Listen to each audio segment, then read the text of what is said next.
नमस्कार, कैसे हैं आप लोग। चलिए आज हम लगाएंगे बहुत सारे क्वेश्चन, ठीक है, वेक्टर के जो नीट एग्जाम में पूछे गए सवाल है उन्हीं को लगाएंगे। नीट एग्जाम में पूछे गए सवाल जैसे कि पहला सवाल -0.8 j कैप प्लस सी के कैप ऑफ सी इज, सी की वैल्यू पूछी गई है जबकि ये एक यूनिट वेक्टर है। ये क्या है? एक यूनिट वेक्टर। यूनिट वेक्टर का क्या मतलब था? जिसका मैग्नीट्यूड क्या हो? 1 हो। अगर आप इसका मैग्नीट्यूड निकालेंगे तो कितना आना चाहिए? 1 आना चाहिए।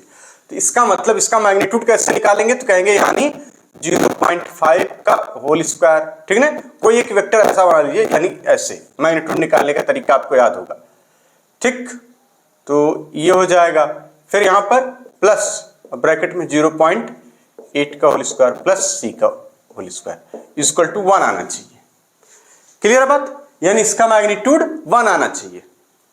अब आपको क्या करना होगा, इसको देखिए ये क्या हो जाएगा 0.25 प्लस यहां कितना हो जाएगा 0.64 plus c square equal to 1।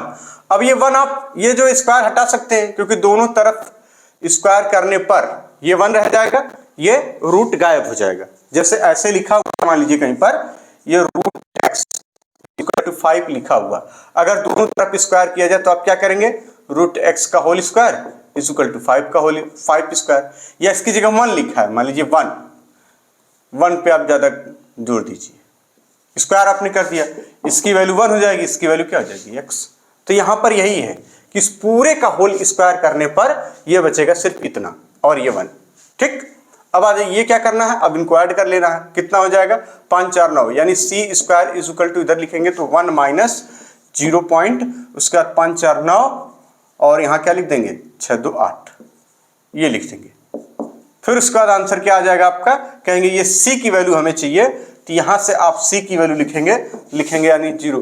देखिए 1 में से इसको माइनस करना है, कितना बचेगा 0.11, ये आपका आंसर हो जाएगा। क्लियर है बात? अगला सवाल है, बहुत अच्छा सवाल है, कई बार पूछा जा चुका है।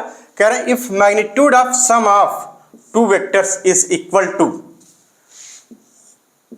ठीक, दो वेक्टर के सम का magnitude equal to magnitude of difference of two vectors, ठीक, the angle between these vectors is, angle क्या होगा। सिचुएशन क्या है? सिचुएशन ये है कि a प्लस बी वेक्टर का जो मैग्नीट्यूड है वो इक्वल है a माइनस बी वेक्टर के मैग्नीट्यूड के, ये है सिचुएशन। तो इसका मतलब इधर क्या लिख सकते हैं हम, इसका मैग्नीट्यूड दो वेक्टर का निकालने का जो तरीका था a square plus B square plus 2ab, इधर इक्वल टू इधर क्या लिख सकते हैं, इधर लिखेंगे a square plus B square minus 2ab, कोई दिक्कत नहीं। स्क्वायर से स्क्वायर वाला काम कैंसिल, दोनों तरफ स्क्वायर करने पर केवल ये बचेगा, यानी ये बचेगा दोनों तरफ स्क्वायर करने पर ये बचेगा 2ab और यहां क्या बचेगा a square plus B square minus 2ab, ठीक। और कास थीटा कहां जाएगा हो, कास थीटा कहां जाएगा, नानी घरे, ये अब सही है ना। अब क्या करना होगा, यानी ए बी, ये देखिए कास थीटा यहां लगाइए और इक्वल का साइन लगाइए यहां पे, ठीक।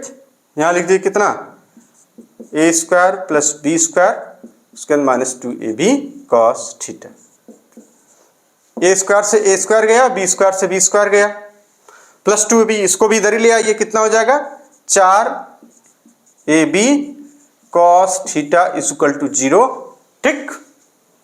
दिख रहा है एकदम सही से, यानी इसका मतलब cos theta is equal to 0, यानी थीटा इज इक्वल टू कितना, ये देखिए 4ab को इसके डिवाइड करेंगे तो 0 में किसी से गुणा करो या डिवाइड करो क्या आ जाएगा 0, तो इसका मतलब यहाँ थीटा इज इक्वल टू क्या कहेंगे 90 डिग्री, यानी ए और बी के बीच कितना एंगल है 90 डिग्री। मतलब ये सिचुएशन ऐसी है, यानी ये देखिए 90 डिग्री पर, और ये रहा आपका a प्लस बी, इसका मैग्नीट्यूड आपको बराबर मिल जाएगा किससे, इससे, ये देखिए ये रहा माइनस बी, ठीक, वेक्टर के फॉर्म में। और ये यहां से यहां इसको मिला दीजिए, क्या हो जाएगा, ये कहेंगे a माइनस बी हो जाएगा, a माइनस बी वेक्टर। और इसका इन दोनों का मैग्नीट्यूड क्या होगा, कहेंगे मैग्नीट्यूड दोनों का ही बराबर होता है, बस केवल डायरेक्शन का मामला अलग होता है, ठीक। और इसलिए दोनों का मैग्नीट्यूड क्या होगा, बराबर होगा, यानी ये और ये आपस में बराबर होगा। नोट कर लीजिए अगला सवाल। अगला सवाल इसी तरीके से पूछा गया है, ठीक ना। The vectors a and b are such that, फिर यहां से शुरू किया गया, such that a plus B यानी magnitude of a vector plus b vector is equal to magnitude of a vector minus b vector, then angle between them. तो यानी यही सेम सवाल है, 2 बार पूछ लिया गया, 2 3 बार 4 बार ये पूछा गया। तो ये इंपॉर्टेंट सवाल है, किसी भी फॉर्म में बदल के आ सकता है। चलिए इसको नोट कर लीजिए।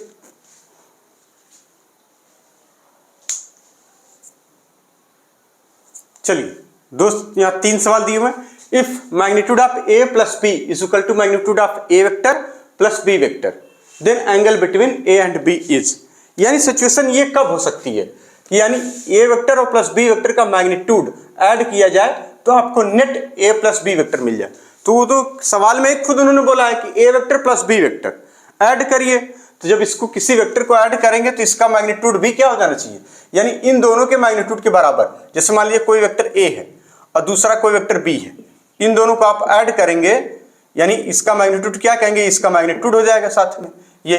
जैसे इसका मैग्नीट्यूड 3, इसका मैग्नीट्यूड 4, तो इसका सम करेंगे तो क्या होगा, कहेंगे ये वाला वेक्टर जो कि a प्लस बी, ठीक। और इसका मैग्नीट्यूड लिखेंगे तो क्या लिख देंगे 7।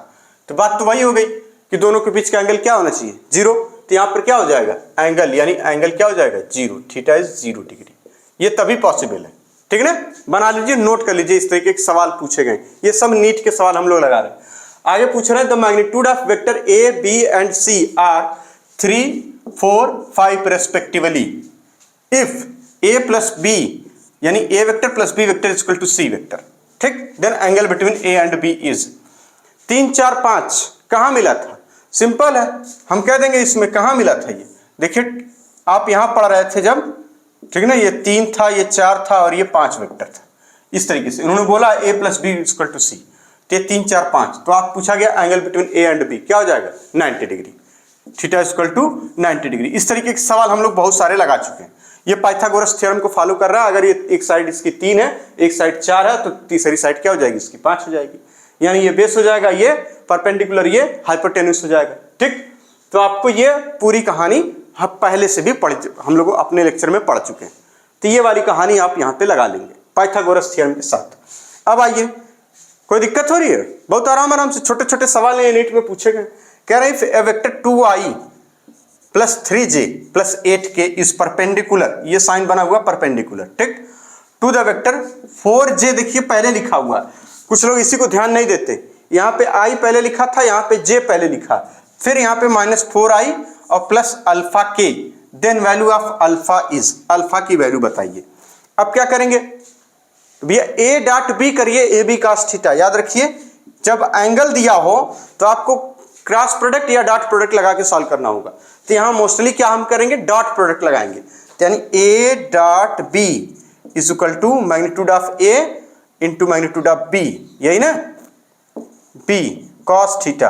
और cos थीटा क्या होता है, कहेंगे a और b के बीच का एंगल। और यहां कह रहा है कि ये वाला वेक्टर, जो ये वेक्टर है वो इसके परपेंडिकुलर है। ये दोनों एक दूसरे से क्या है, परपेंडिकुलर वेक्टर हैं। तो परपेंडिकुलर जब दोनों एक दूसरे से हैं तो यानी a डॉट b क्या हो जाएगा 0, क्योंकि cos 90 इज इक्वल टू 0। तो इसका मतलब हमें क्या मिल जाएगा, यानी a डॉट, इसका इस्तेमाल करेंगे तो a dot b is equal to 0।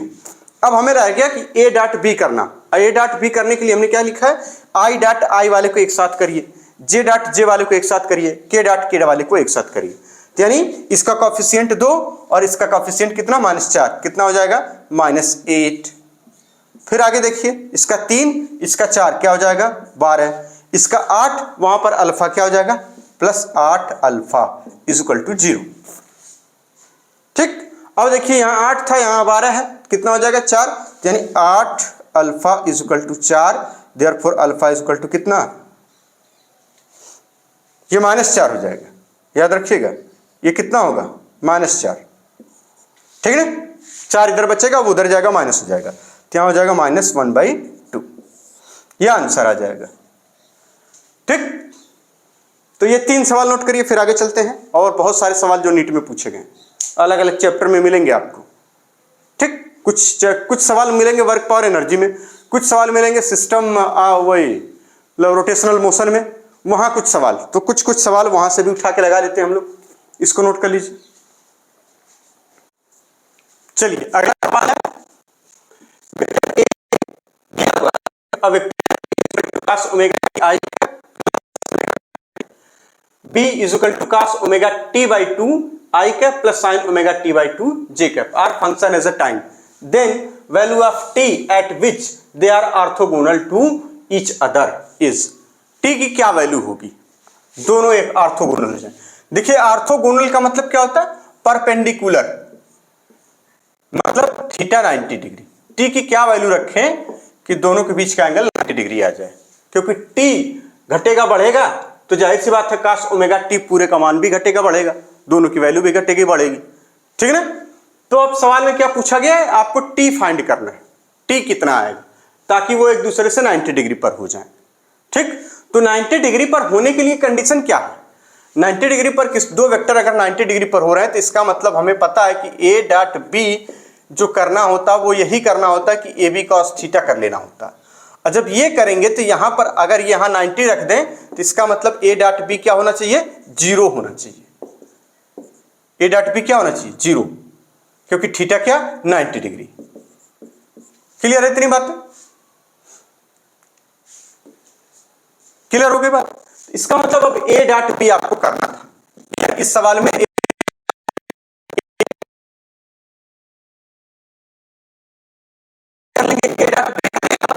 आई वाले टर्म को एक साथ लिखना और जे वाले टर्म को एक साथ लिखना, यानी आई वाले टर्म का मल्टीप्लाई, यानी आई का कोफिशिएंट इनका कोफिशिएंट मल्टीप्लाई कर लेंगे तो ए डॉट बी आ जाता है। यानी ए डॉट बी करेंगे तो आप लिख लीजिए यहां पे और इसी को लिख दीजिएगा equal to 0।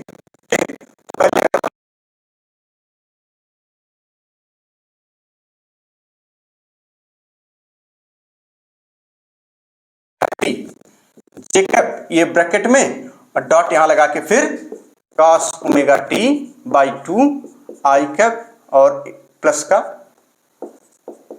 sin omega t by 2 J cap, ये है। और ये है कितना, कहेंगे 0 आ जाएगा इसको करने पे। यहां करना क्या होता है, यानी आई का कोफिशिएंट आपस में मल्टीप्लाई हो जाता है, इसका मतलब यहां हो जाएगा cos ओमेगा t और यहां क्या into cos omega t by 2 plus आगे क्या हो जाएगा, कहेंगे sin ओमेगा t। सवाल बहुत छोटा, ये साइन कास से डरना नहीं है, तमाम बहुत सारे बच्चे तो ये साइन कास ओमेगा टी वाले में ही छोड़ देंगे, अरे हटाओ कौन करेगा, कुछ नहीं, ये वैल्यू कुछ भी हो x y z log e i किसी के फॉर्म में हो, हमें सिर्फ ये टर्म पकड़ के रखना है कि i का जो भी कोफिशिएंट हो, चाहे वो कोई वैल्यू हो, चाहे cos थीटा y हो, ये हो, चाहे कोई इक्वेशन सी क्यों ना दे रखी हो, यहाँ पे x प्लस 2 x प्लस 3 इस तरीके से, या log के टर्म में दिया हो, इस एक्सपोनेंट के टर्म में दिया हो, इससे हमें घबराना ही नहीं, हमें सिर्फ अपना फंडा क्लियर है कि i कितने परसेंट आपस में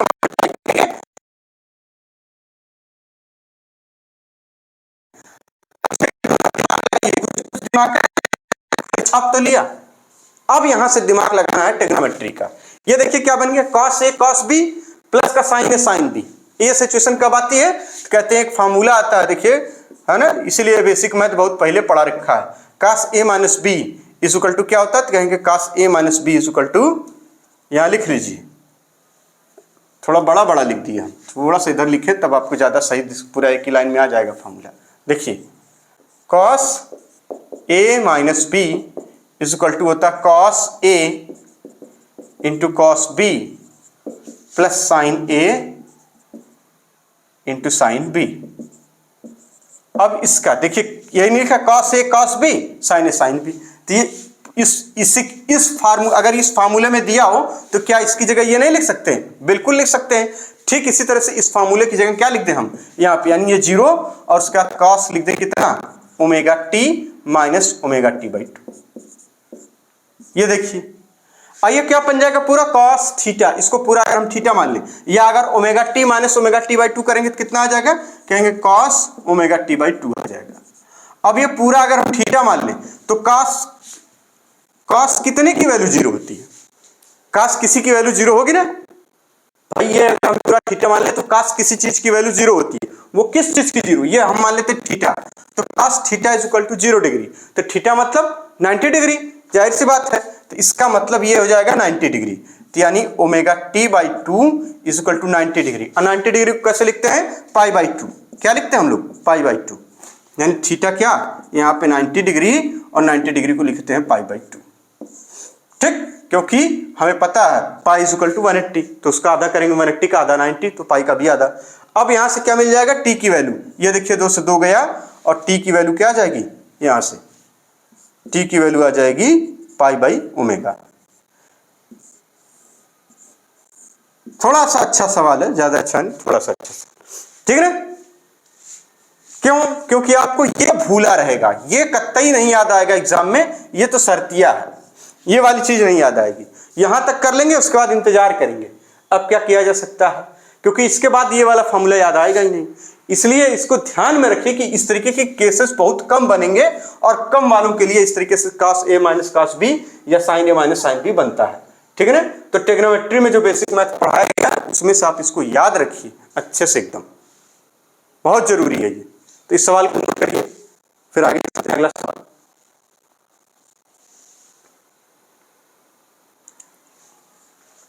चलिए 2 सवाल है यहां पे, ठीक है ना।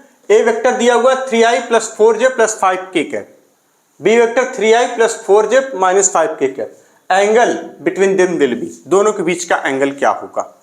अब बड़ा अजीब सा लगेगा ये सवाल, जाहिर सी बात है, तो देखिए A vector dot B vector is equal to magnitude of A magnitude of B into cos theta, यानी इन दोनों का ये वैल्यू तो दे ही रखी है, तो आप यहां से मैग्नीट्यूड और यहां से मैग्नीट्यूड निकाल के इसमें मल्टीप्लाई कर सकते हैं, प्लस इज इक्वल टू किसके इक्वल कर सकते हैं, ए डॉट बी के। चलिए तो क्या करना होगा हमें, ए डॉट बी करिए, डायरेक्ट कर लें, यानी 3 त्रिक 9, ए डॉट बी देखिए डायरेक्ट कर रहे हैं, 3 त्रिक 9 प्लस यहाँ पे 16, 4 चौका 16, यहाँ पे माइनस 25 इज इक्वल टू, अब इसका मैग्नीट्यूड दोनों, क्योंकि ये भी 3 4 5 है, ये भी 3 4 5 है, स्क्वायर करके निकालना होता है, तो माइनस प्लस से कोई लेना देना है नहीं, ये हो जाएगा 3 त्रिक 9, 4 चौका 16, 16 9 25, और ये हो जाएगा कितना 25, तो 25 25 50, यानी रूट 50 इंटू रूट 50, और फिर आगे लिख देंगे कॉस थीटा। अब यहां से कॉस थीटा की वैल्यू चाहिए, तो ये देखिए 16 9 25 और 25 कैंसिल हो जाएगा दोनों, यहां हो जाएगा 0, और ये कितना यहां पे हो जाएगा 50 कॉस थीटा, यानी cos theta is equal to 0 degree, cos theta is equal to 0 degree, theta is equal to 90 degree, ये आंसर आ जाएगा आपका। अगला सवाल है, बड़े ध्यान से, इन सवालों में कुछ था क्या, कुछ नहीं, डायरेक्ट करना होता है भाई। नीट एग्जाम में आप कैसे करेंगे, पहले से जब प्रैक्टिस रहेगी खूब अच्छी, तो यही में वैल्यू बदल दे, इधर उधर कर दे, यही तो पूछा जाएगा, और क्या पूछेगा, ठीक है। अगला सवाल, a body moves a distance of 10 metre, कितना 10 metre along a straight line under the action of 5 newton force, if work done is 25 joule, ये वर्क एनर्जी पावर वाले चैप्टर से है सवाल, तो कुछ सवाल वहां से हैं। Then angle between direction of force and direction of motion आपको बताना है, ठीक। तो हमें पता है वर्क डन क्या होता है, कहेंगे work done is equal to होता है एफ डॉट डी, और इसका क्या मतलब होता है, कहेंगे इसका मतलब होता है इसका मैग्नीट्यूड इंटू कॉस थीटा। और यहाँ पर सारा क्या है, क्या ये वर्क डन मैग्नीट्यूड ही रहेगा, इसमें डायरेक्शन का कोई मामला नहीं है, तो इसका मतलब ये मैग्नीट्यूड दे रखा कितना, कहेंगे 25 जूल, एफ का मैग्नीट्यूड कितना, कहेंगे 5 न्यूटन, इंटू डी का मैग्नीट्यूड कितना, कहेंगे 10 मीटर, और कॉस थीटा, ठीक। ये देखिए यहां से आपको वैल्यू मिल जाएगी, ये हो जाएगा 50, और 50 को करेंगे तो यहाँ नीचे आ जाएगा, कुल मिला के कितना आ जाएगा, cos theta is equal to 1/2, यहां से आ जाएगा cos theta is equal to 1/2, तो इसका मतलब थीटा इज इक्वल टू कितना 60 डिग्री, इन दोनों के बीच 60 डिग्री का एंगल, ठीक, कोई दिक्कत। और ये अगर इसका आप फिगर बनाना चाहें तो आप ऐसे बना सकते हैं कि मान लीजिए जैसे ए वेक्टर ये है, ए वेक्टर ये है, और ये तीनों डायरेक्शन है, जिसमें एक्स वाई और ये जेड, ये तीनों में रखा हुआ है, तो इसके बीच का एंगल आपसे पूछा गया था। ये ए वेक्टर है और ये बी वेक्टर है। इसका अगर आप डायग्राम बनाना चाहें तो ये मोशन ऑफ डायरेक्शन हो गई, है ना, डायरेक्शन ऑफ मोशन हो गई। और यहां से क्या, ये देखिए ये फोर्स की डायरेक्शन है, ठीक, इनके बीच एंगल थीटा, ठीक है। इसका मैग्नीट्यूड 10 न्यूटन था, इसका मैग्नीट्यूड 5 न्यूटन, इसका डिस्प्लेसमेंट जो हो रहा वो 10 मीटर का हो रहा। तो ये दोनों सवाल आप नोट कर लीजिए, फिर आगे चलते हैं।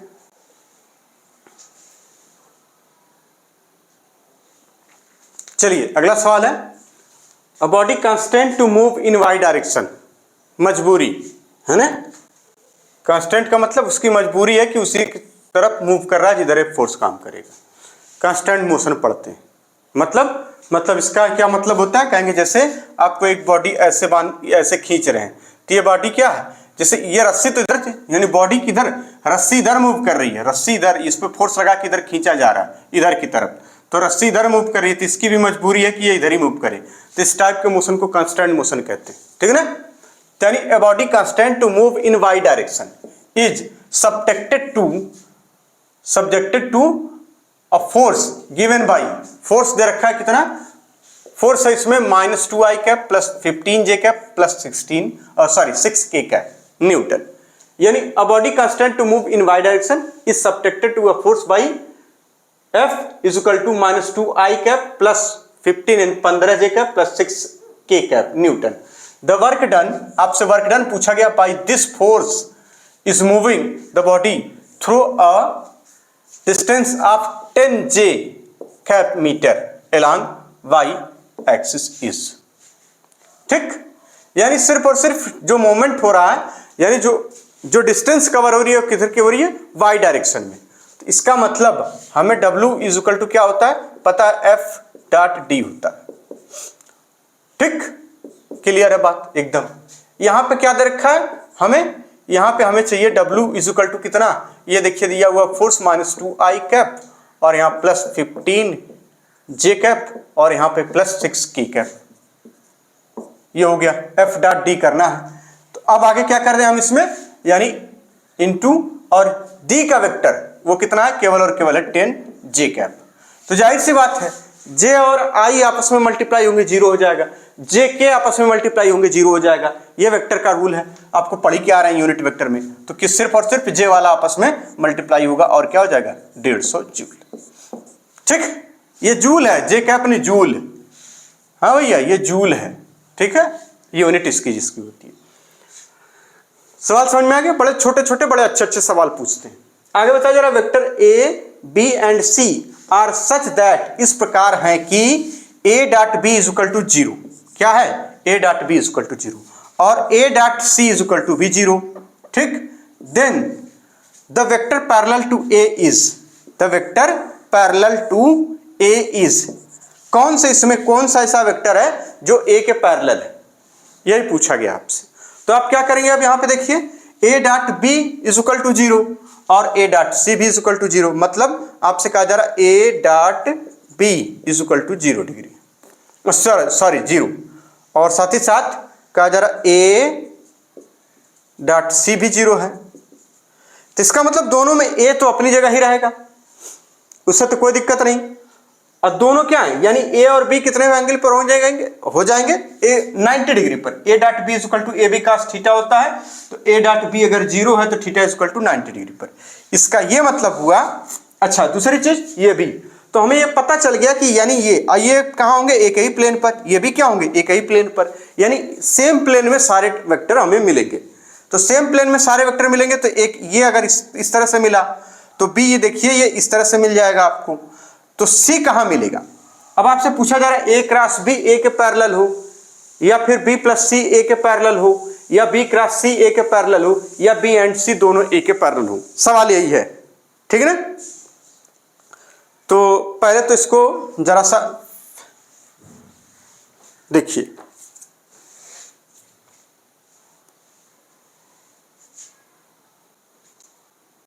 सवाल है vector A B C such are such that A.B is equal to 0 and A and C 0, then पर, हाँ ठीक है। इसका क्या मतलब हुआ, सवाल सेम है, हमें लगा दूसरा एक सवाल और अभी आएगा उसी तरीके का। तो यहाँ इसका मतलब है ए परपेंडिकुलर टू बी, यहाँ ए परपेंडिकुलर टू सी। ठीक, इतनी बातें क्लियर है। तो आपको अब बताना है कि यानी ए दोनों के परपेंडिकुलर है, और जाहिर सी बात है जब दोनों के परपेंडिकुलर है तो हम इसको दिखा सकते हैं कैसे, ऐसे। बहुत ध्यान से इसको देखिएगा। ये वेक्टर बी बना लीजिए आप, ये वेक्टर सी बना लीजिए, ठीक, और इसको एक प्लेन पर दिखा लीजिए ऐसे। और ये देखिए ये वेक्टर ए दिखा लीजिए आप ऐसे। अब देखिए चूंकि ए डॉट बी एक ही प्लेन में मिलेंगे 90 डिग्री पर, यहां ये वाला एक ही प्लेन में मिलेगा 90 डिग्री पर। क्लियर है बात? जब ये दोनों इस सिचुएशन में मिलेंगे तो बी क्रॉस सी करने पर भी क्या मिलेगा, इधर ही की तरफ मिलेगा। बहुत ध्यान से देखिए, चूंकि बी और देखिए यहां पर कहा जा रहा है कि ये वाला 0 है तो ए परपेंडिकुलर टू बी हो जाएगा, यहां पर भी ए परपेंडिकुलर टू सी हो जाएगा। तो इसका मतलब ए वाला बी के भी परपेंडिकुलर और यहां पर ये वाला भी इसके परपेंडिकुलर। तो यानी सिचुएशन कुछ ऐसी होगी कि एक वेक्टर ये इधर और एक वेक्टर ये इधर, और ठीक इसके ऊपर इधर की तरफ ए वाला। तो यानी बी और सी ऐसे रहेंगे और ये ए ऐसे रहेगा। तो जब ये रहेगा तो इसके बीच का एंगल भी 90 डिग्री, और जो इधर था इसके बीच का भी एंगल 90 डिग्री। तो बी क्रॉस सी करने पर भी क्या मिलेगा, यानी बी क्रॉस सी की डायरेक्शन भी ए के ही डायरेक्शन में आएगी। तो इसको हम क्या कह देंगे, बी क्रॉस सी। जैसे मान लीजिए कोई आर वेक्टर है, इसकी डायरेक्शन भी क्या हो जाएगी, ऊपर की तरफ ही होगी। तो इसका मतलब बी क्रॉस सी पैरेलल हो जाएगा किसके, ए के, पैरेलल हो जाएगा ए के। यही आंसर हो जाएगा आपका। बड़े अच्छे अच्छे सवाल नीट एग्जाम में पूछे गए, नीट में आए हुए सवाल है, ठीक है ना। इसको नोट करिए, फिर आगे चलिए।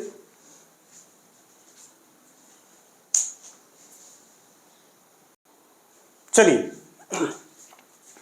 आगे दो सवाल। A vector and B vector are two vectors हैं। A and B vector, A and B are two vectors दिया हुआ है, बड़े सावधानी से इसको समझिए। And theta is angle between them if A cross B is equal to √3 times of A dot B, then value of theta is, value of theta is. ठीक, theta की वैल्यू क्या होगी आपसे यही पूछा गया है। ठीक, आराम से, कोई क्लियर, कोई दिक्कत वाली बात ही नहीं। हम लोग को पहले ही लेक्चर में सारे कुछ पढ़ चुके हैं हम लोग, कहीं दिक्कत ही नहीं। यहाँ पे क्या आ जाएगा, इसका मतलब ये कह रहे हैं कि a b sine theta is equal to √3 times of a b cos theta. इसका मतलब तो हुआ ए क्रॉस बी का मतलब a b sine theta, a dot b का मतलब ए बी कॉस थीटा। इतनी बातें तो आराम से याद हो जाएंगी। ये देखिए ए बी से ए बी गया, अब यहाँ हो जाएगा tan theta is equal to √3। tan theta कैसे, यहाँ देखिए साइन थीटा और कॉस, साइन थीटा के नीचे लाएंगे कॉस थीटा को, तो साइन थीटा अपन cos theta is equal to होता था tan थीटा, और tan theta is equal to √3। तो इसका मतलब theta is equal to 60 degree. याद है tan 60 डिग्री की वैल्यू होती है √3। तो यहां लिखेंगे tan 60 डिग्री तो आ जाएगा √3। तो इसका मतलब थीटा क्या होना चाहिए, 60 डिग्री। ये तरीका। अब आगे कह रहे हैं if angle between the vectors a and b is theta. बड़े ध्यान से सुनिए। If angle between the vectors a and b is theta, the value of product b cross a dot a, b cross a dot a is equal to, बड़ा विचित्र सवाल उन्होंने बना दिया। देखिए क्या हो जाएगा, कह रहे हैं बी क्रॉस ए और डॉट ए इक्वल टू आपसे पूछा गया। ठीक, तो इसका यह मतलब हुआ कि यानी ए और बी दो वेक्टर होने चाहिए हमारे पास, और दोनों के बीच का कोई एंगल हो थीटा, जैसे कि ये हम दिखा लें। अगर इस तरीके से ये ऐसे और ये इधर की तरफ ये ऐसे, ठीक, ए और बी, तो ए और बी का पहले क्रॉस प्रोडक्ट हमें चाहिए। तो यहाँ थीटा है, मान लीजिए इसको ए और इसको बी, ए क्रॉस बी नहीं बी क्रॉस ए, तो इसको बी कह लीजिए ताकि नीचे ना दिखाना पड़े, इसको बी कह लीजिए और इसको कह लीजिए ए। ठीक, अब आप करेंगे बी क्रॉस ए तो क्या हो जाएगा, कहेंगे इसका ऊपर की तरफ आप दिखाएंगे, हो जाएगा बी क्रॉस ए। क्लियर हो रही बात है कुछ कुछ। अगर आप न समझ पा रहे हैं ऐसे तो आप ऐसे समझिए। ठीक, देखिए बड़े सावधानी से, इधर की तरफ आप दिखाइए वेक्टर ए को और थोड़ा सा इधर दिखाइए वेक्टर बी को। अब आपको थोड़ा थोड़ा समझ में आ जाएगा। इनके बीच का एंगल ये था और इसको एक इस पे दिखा दीजिए ऐसे, ये ऐसे। जाहिर सी बात है एक ही प्लेन पे होंगे बी और ए। जब बी और ए एक ही प्लेन में होंगे तो इसका एक रिजल्टेंट जो प्रोडक्ट आएगा बी क्रॉस ए करेंगे तो वो ठीक इसके 90 डिग्री पर ऊपर की तरफ आएगा, यानी जो कि इन दोनों से 90 डिग्री पर होगा। तो यानी बी क्रॉस ए प्रोडक्ट हम मान लें अगर सी है कोई, तो सी और ए के बीच का एंगल कितना है 90 डिग्री। तो इसका मतलब अगर हम इसको सी माने और इसको डॉट ए माने और दोनों के बीच का एंगल कितना 90 डिग्री, तो 90 डिग्री का मतलब यानी ए बी यानी सी ए बी यानी सी ए कॉस 90। अब कॉस 90 की वैल्यू हो जाती है 0, इसका मतलब आंसर क्या हो जाएगा 0। तो यानी b cross a dot a जो आएगा b cross a dot a vector is equal to क्या आ जाएगा 0। ठीक, तो ये नीट में सवाल पूछे गए हैं, नीट में ही आए हैं और कहीं नहीं आए, इसको नोट करिए।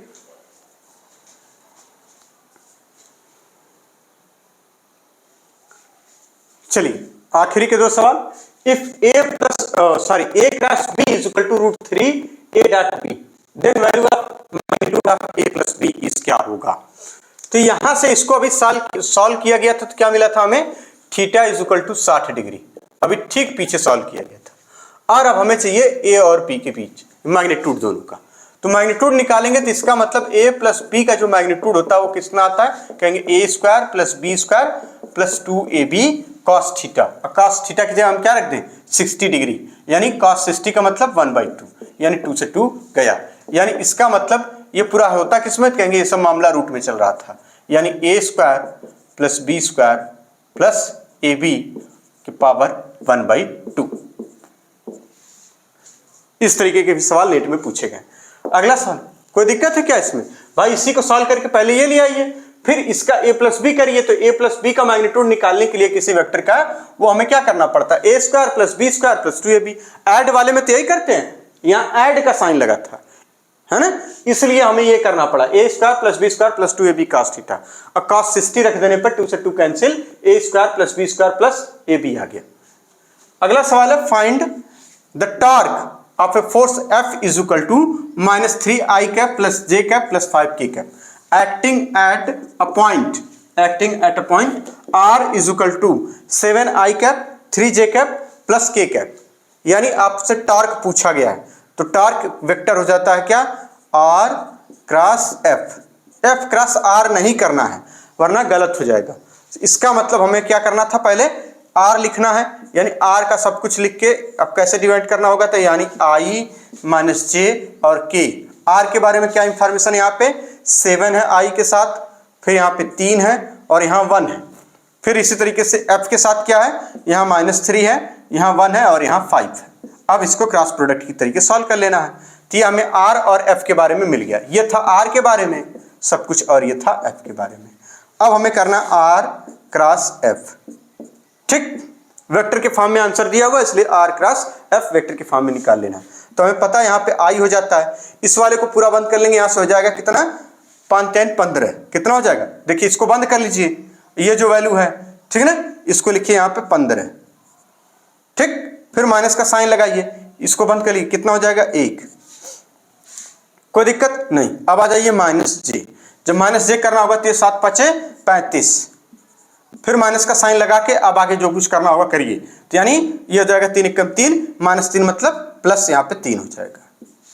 ठीक, अब आगे प्लस के लिख के क्या करना होगा, इसको बंद कर लेना होगा, ये हो जाएगा 7 × 7, इसका मल्टीप्लाई इसमें, फिर माइनस का 3 × 9 और 9 क्या प्लस हो जाएगा, क्योंकि यहाँ पे माइनस हो जाएगा तो यहाँ 9 जो कि ये हो जाएगा। ठीक, तो यहाँ कितना हो गया, यानी 14i कैप, ये कितना हो जाएगा 14i कैप। आंसर यही आ रहा, बिल्कुल यही आ रहा, कोई घबराने वाली बात नहीं, आई कैप। अब ये देखिए माइनस का कितना, ये माइनस का हो जाएगा, माइनस का 35 और 3 38 यानी 38 जे कैप। ठीक है, ठीक है, बिल्कुल ठीक है, यही हो जाएगा। अब आगे यहाँ पे 9 7 16 प्लस का 16 के कैप, ये हो गया आंसर। तो ये कुछ सवाल जो नीट में वेक्टर से रिलेटेड पूछे गए थे, ये अब तक पूछे गए हैं, ठीक है ना। तो ये किस किस चैप्टर में मिलेंगे? पहले तो मोशन इन प्लेन वाले चैप्टर में कुछ वहां से मिल जाएंगे, कुछ मिल जाएंगे आपको वर्क पावर एनर्जी में से, कुछ मिल जाएंगे किसमें, जब हम पढ़ेंगे क्या, रोटेशनल, कौन सा चैप्टर है ये, system of particle and rotational motion, वहां मिल जाएगा। तो कुछ वहां से जो मॉडल पेपर में, जो एग्जाम में पूछे गए प्रीवियस ईयर क्वेश्चन, ये वहीं से हमने कराए हैं। तो इसमें कंफ्यूज मत होइएगा ये सब कहाँ मिलेगा, ये आपकी किताब में मिलेगा, मॉडल पेपर एमटीजी वगैरह जो लाएंगे, ठीक। क्लियर हो गई बातें? तो धन्यवाद। अब हम लोग क्या पढ़ेंगे?